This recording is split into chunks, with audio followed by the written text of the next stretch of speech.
Mga visions and predictions ni Madam Rudy Baldwin. Pero bago ako magsimula, nais ko lang ipaalam sa inyo na hindi ako si Rudy Baldwin. Nais ko lang i-share sa inyo ang mga post niya sa kanyang Facebook page. Paalala lang po, ang totoong Rudy Baldwin ay hindi humihingi ng load, pera, regalo at iba pa. Mag-ingat lamang sa mga fake page at scammers.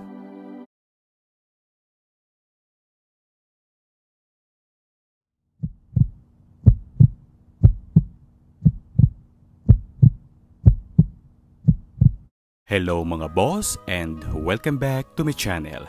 Narito ang vision ni Madam Rudy Baldwin para sa lugar ng Davao at Ortigas, September 28, 2020. Pero bago po ako magsimula, kung ikaw ay bago pa lang sa aking channel, huwag kalimutan mag-subscribe at i-click ang bell button para palagi kang updated sa mga vision and prediction ni Madam Rudy Baldwin. Maraming salamat at ingat po kayo mga boss. Palaging pinapaalala ni Madam Rudy Baldwin na ang lahat ng nakikita niya sa kanyang vision o pangitain, lahat ay mangyayari pa lamang.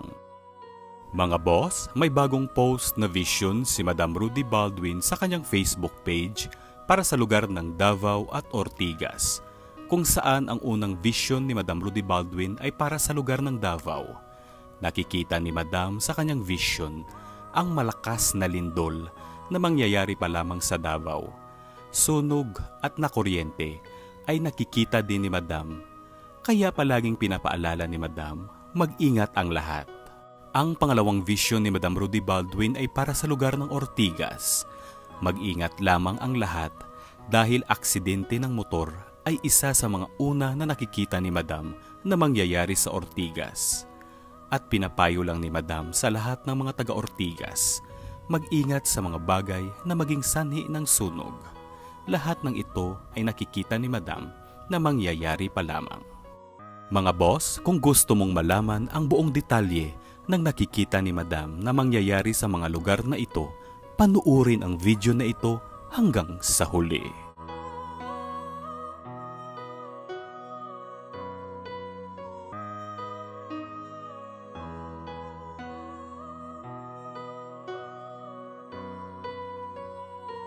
Credit to Madam Rudy Baldwin, unang vision, September 28, 2020.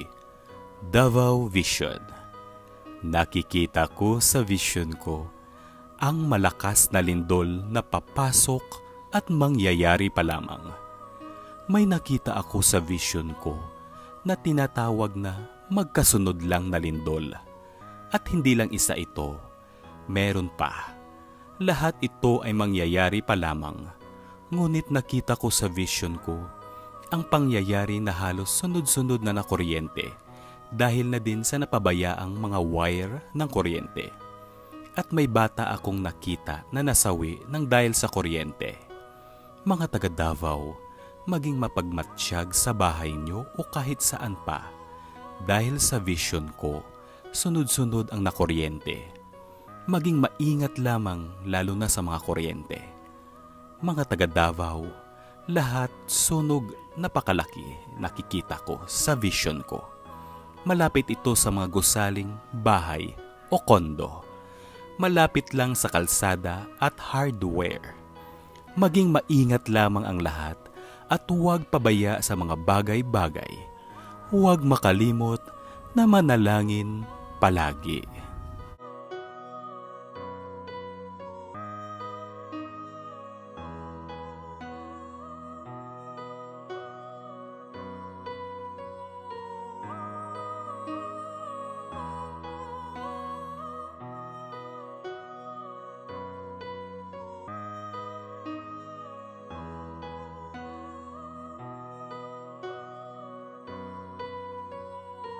Pangalawang vision, September 28, 2020.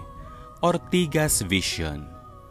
Paalala sa lahat ng mga driver dahil nakakalungkot pagmasdan ang aksidente na nakita ko. Nakita ko aksidente sa motor na may kulay black at red at hindi nabuhay sa tindi ng pagkasalpok nito. May nakita din akong malaking truck na matindi ang pagbaliktad nito.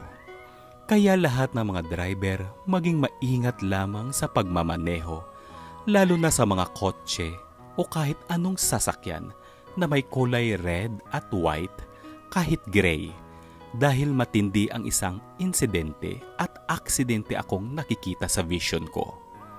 Meron din akong nakita na sunog malapit ito sa may pawn shop at kindergarten school.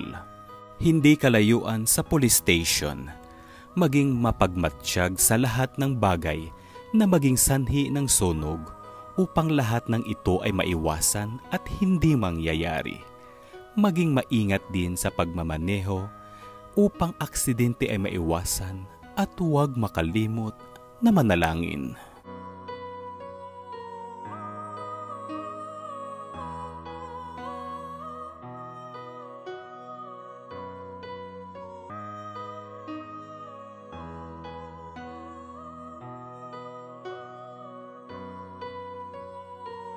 Laging pinapaalala ni Madam Rudy Baldwin na ang lahat ng nakikita niya sa kanyang vision o pangitain, lahat ay negatibo. Walang intensyon si Madam Rudy Baldwin upang manakot.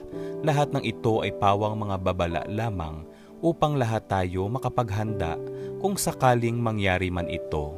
Ang tandaan nyo, ang matibay na sandata natin ay ang pananalig at panalangin sa Diyos.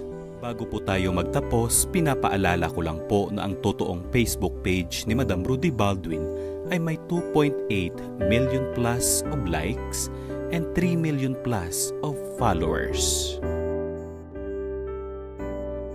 Maraming salamat sa inyong panunood. Lagi nyo tandaan na ang lahat ng nakasulat at nakasaad dito ay pawang mga gabay lamang.